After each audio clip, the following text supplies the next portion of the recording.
going on, everybody? Texas Redleg here. Hope you're having a great weekend. Hopefully you were able to relax a little bit, perhaps, or continue prepping, or whatever the case may be for you and yours. Maybe you're able to get some holiday shopping done if you're so inclined or fortunate enough to do so. Today's video sort of piggybacks on that notion of doing the things that you need to do. And in doing so, keeping your eyes wide open. You know, we've done a lot of videos, a lot of us have, about risk management, risk assessment, security, all those things that go hand in hand with, being in public and paying attention. So eyes wide open. Let's take a few scenarios or a few areas to sort of break that down to. One, this time of year, obviously there's a lot of people out shopping, Not my thing, but a lot of people are into it and look forward to it and are not going to do anything but that this time of year. So let's take shopping, for example, gift shopping or grocery shopping. Eyes wide open. What do I mean? So I mean establishing, a mental awareness of your surroundings.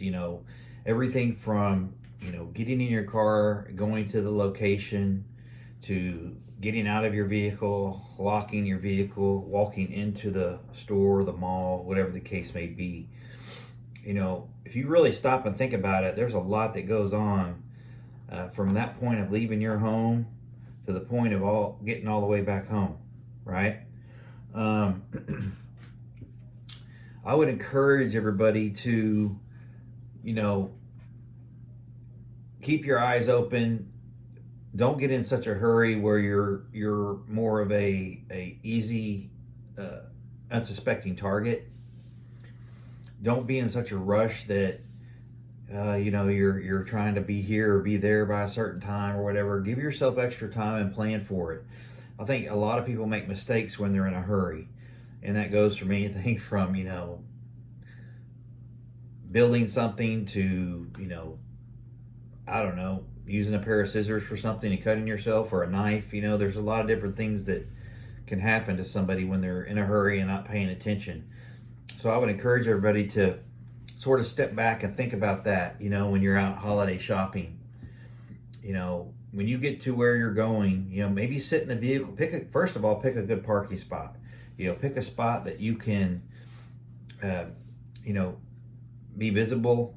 You're not concealed. You're not hidden from, cameras or lighting or other vehicles. You sort of want to park, in the public view where, you can't really be boxed in and taken advantage of in that way. So pick a good parking spot, right?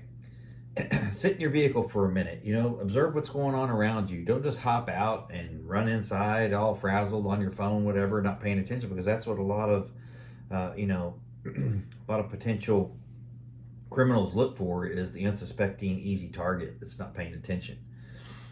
Once you establish that, okay, it looks good, I'm going to head on into the store, get out of your vehicle, grab your things, get out of your vehicle. Make sure you've got all the things that you need, lock your vehicle, and enter the store. While you're shopping, pay attention to what's going on around you. Are you being followed? Maybe you are. Maybe there's, you hear about these follow home robberies. There's people that are establishing surveillance on shopping malls and high-end stores, catching maybe a single female coming out, not paying attention, following her home, and robbing her, or worse, at her destination. So again, just paying attention, right? While you're walking in and out of a store is probably when you're most vulnerable, right?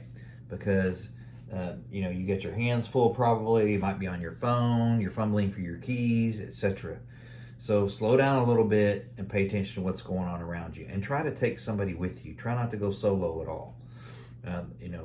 For those of you out there that like to go solo, I understand it. I'm kind of the same way, but maybe rethink that if you're in a vulnerable position compared to most. So your situation better than anybody, but you have to be honest with yourself and know your vulnerabilities and your the possible openings where you could get hurt. Be smart about it. Same thing applies to restaurants. If you're going out to eat or whatever, maybe you're going out to look at Christmas lights or whatever in certain neighborhoods, or maybe you're going to some kind of carnival that does Christmas lighting. There's just a lot of people out. Go into a restaurant, I always look for a spot that I can get out quick. I always ask for a table near an exit door, or some sort of door that I can get out, or I can see what's going on and make a quick decision if I need to leave. So I guess one is having an escape plan, positioning yourself if you can near an exit door in that regard. So also, with restaurants, I always like to sit obviously with my back to the wall and near an exit where I can observe what's going on in the restaurant with ease. In other words, I can see the front door, I can see, the bathrooms. I just like to have myself in a position where I can sort of see everything and, evaluate what's going on around me all the time. I'm not saying I can't have a good time, but I like to have those boxes checked, if you will, when I go out. And and I'm sort of programmed that way because of my past and professional positions and jobs that I've had have required me to sort of think that way. So it's kept me safe. It's not for everybody, but I would encourage you people to adopt some type of defensive posture when it comes to going out shopping or to restaurants. Also, another one that's big right now this time of year is travel. All modes of transportation. Trains, planes, automobiles, buses, whatever the case may be. If you're driving somewhere, you got to have those alternate routes established. You've got to know backup routes. You've got to know if something happens here, we're going to head this way. And don't be afraid to tell your family or friends where you're traveling to, and so they know, if they don't hear from you, something's wrong. And they need to be aware of your plans as well. People that you really trust, obviously.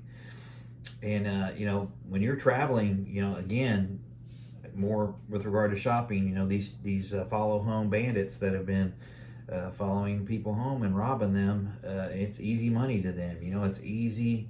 They just have to be good at following somebody, and most people aren't paying attention, and they're easy prey. That's just how it works. And so establish some kind of a counter surveillance. Be aware of who's watching you. Maybe when you're paying attention, you've got a better idea of what's happening around you, and you can react to it and or prevent it with certain activities. And this time of year, with everybody on the roads and sort of everything opening back up to a certain extent, a lot of people are just impulsively going out and doing things without really thinking things through. And I would just encourage everybody to keep a defensive posture. I think a lot of people, at least that follow this channel, do that already. But I just wanted to remind people that, there's a lot of unfortunate victims out there that become that way due to, well, number one, there's a criminal doing something to them. But number two, they probably got sloppy along the way and, not maintaining their defensive posture and their mental acuity. That there's a lot of bad things and bad people out there that are trying to hurt you. So it's not about being paranoid. It's about being empowered to make good, strong decisions to protect you and your property. And I think, again, it's just a way of life. It's a lifestyle. It's a way of thinking that, you make a decision that, you're not going to be a victim. And if somebody tries to make you a victim, you're going to make them understand that it's not worth their time or effort to do so, and they'll maybe go somewhere else. Just be prepared to keep that defensive posture strong, and keep yourself safe and able to enjoy the holidays in a safe and deliberate manner. So with that, keep prepping, stack it deep, and long live the Republic.